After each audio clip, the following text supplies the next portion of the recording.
తాకట్లో ఉన్న మీ బంగారాన్ని విడిపించి ఆ రోజు ఆన్లైన్ రేటుకి కొంటాం. Sharma gold company. శ్రీమాత్రే నమః.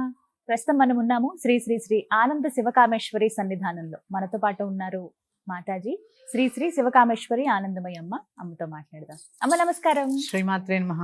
అమ్మ, వసంత పంచమి అందరికీ తెలిసింది. ఆ రోజు సరస్వతి పూజ చేయాలి, పిల్లలకి అక్షరాభ్యాసాలు, ఇక్కడ వరకే మాకు తెలుసు. కానీ అసలు ఆ రోజు విశిష్టత ఏంటి, విధిగా చేయవలసింది ఏంటి, చేయకూడని పనులేంటి, అలాగే నియమాలు ఏమైనా ఉన్నాయా, వీటి గురించి చెప్పండి అమ్మా.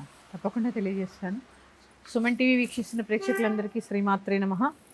మనం ఇందాక చెప్పుకున్నాం శ్యామలా నవరాత్రుల గురించి. నవరాత్రులు మొత్తం చేయలేని వాళ్ళు శ్రీ పంచమి చేసుకోవచ్చు. ఈ వసంత పంచమినే శ్రీ పంచమి అని చెప్తూ ఉంటారు.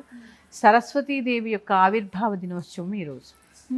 ఇక అక్షరాభ్యాసం అంటే ప్రతి సంవత్సరం చేస్తారమ్మా, కానీ ఈ సంవత్సరం శుక్రమోఢ్యం ఉంది కాబట్టి అక్షరాభ్యాసాలు చేయరు. ఈరోజు ప్రత్యేకంగా సరస్వతీదేవి దేవాలయాల్లో చాలా బాసర్లో కానీ అక్కడ చాలా విశేషంగా జరుగుతూ ఉంటాయి.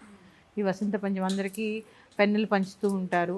ప్రత్యేకంగా నేను చెప్పేది సరస్వతీదేవి పూజ ఈరోజు చేయడము, చక్కగా పొంగలి, దద్దోజనము ఇలాంటి నివేదన చేసి ఆ ప్రసాదాన్ని ఖచ్చితంగా తేనె మీ పిల్లలకి తినిపించండి.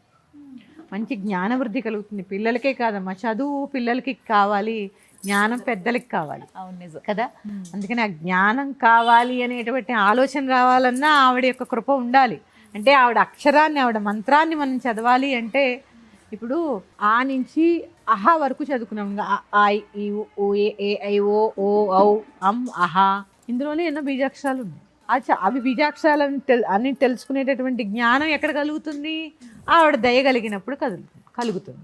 ఆవిడ దయ కలగాలి, నాకు కూడా జ్ఞానం వృద్ధి అవ్వాలి, నేను ఈ రోజు నుంచి సీరియల్స్ చూడడం మానేయాలి, ఒక పుస్తక పఠనం చేయాలి, ఒక స్తోత్ర పఠనం చేయాలి అని ఒక కొత్త అలవాటుగా అవన్నీ అమ్మని అడగండి. అడగండి అమ్మైనా పెట్టదు, అడగాలి.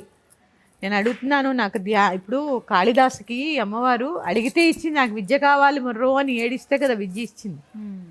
ఇక్కడ కూడా అడగండి, నాకు ఈ సీరియల్స్ అనే దురలవాటి నుంచి నన్ను దూరం చేసి పుస్తక పఠనానికి నాకు అవకాశం ఇవ్వు, ఆ చదివేటటువంటి శక్తిని ఇవ్వు, ఇది అమ్మని కోరండి.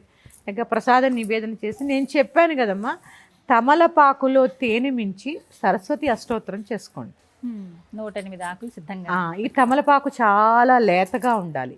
కలకత్తా ఆకులు చాలా కారంగా ఉంటాయి, అవి కాదు.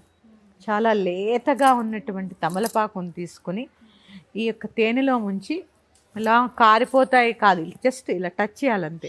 చేసి 108 సరస్వతి అష్టోత్తరం చేసుకుని అవన్నీ ఇంటిల్లిపాది ప్రసాదం కింద స్వీకరించండి. మీ పిల్లలకి, మీ పిల్లల ఫ్రెండ్స్కి, మీకు తెలిసిన వాళ్ళకి, బంధువర్గానికి అందరికీ కూడా పంచవచ్చు. ఇది శ్రీ పంచమి యొక్క విశేషతమ్మా.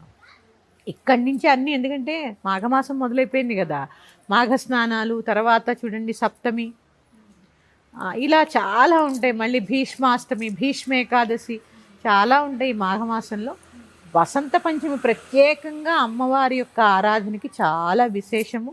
చాలా చక్కగా పొద్దు ఉదయాన్నే లేవడము, స్నానాది కార్యక్రమాలు ముగించుకొని సరస్వతీదేవి ఆరాధన చేయండి. మంత్రం ఏదైనా పిల్లలతో చేసే ఓం సరస్వతీదేవి నమో నమః. ఇంతకు మించి ఏముంది? అందరికీ తెలిసిన శ్లోకాలేమ్మా. సరస్వతీ నమస్తుభ్యం విద్యే కామరూపిణి విద్యారంభం కరిష్యామి సిద్ధిర్భవతుమే సదా. ఇక్కడ మన అక్షరాభ్యాసం గురించి అనుకున్నాం కదమ్మా. మన అక్షరాభ్యాస సాంప్రదాయంలో ఉండేటటువంటి గొప్ప ఇదేంటి తెలుసా? శివుడి యొక్క సిద్ధమంత్రం ఉంటుందమ్మా. అది మనకి బీజాక్షరాలు లేకుండా అక్షరాభ్యాసంలో రాయిస్తారు. ఓం నమ శివాయ సిద్ధం నమః అని. అంటే అంత గొప్ప చూడండి. మనకి అంటే భగవంతుడిని మోక్షం కోసం ప్రార్థించాలి అంటే నీకు అక్షరం అవసరం అని చెప్తుంది అక్కడ. నీకు జ్ఞానం కావాలి, నువ్వు భగవంతుడి దాకా చేరాలి అంటే నీకు కావాల్సింది అక్షరము అని చెప్పడానికి ఇవన్నీ మన ధర్మం చాలా గొప్పదమ్మా, చాలా గొప్పది. ప్రత్యేకంగా అసలైతే వసంత పంచమి రోజు చేయొచ్చమ్మా, కానీ శుక్రమోఢ్యం కాబట్టి ఇప్పుడు చేయట్లేదు. మామూలుగా అయితే మాఘమాసం అంతా, పుష్యమాసం దాకా శూన్యమాసం, మాఘమాసం నుంచి అన్నీ జరుగుతూ ఉంటాయి కాబట్టి చక్కగా చేసుకోవచ్చు. ఈ విధంగా వసంత పంచమి జరుపుకోవచ్చు. జరుపుకోవచ్చు. చక్కగా వివరించారమ్మా. నమస్కారం. శ్రీమాత్రే నమః తల్లి.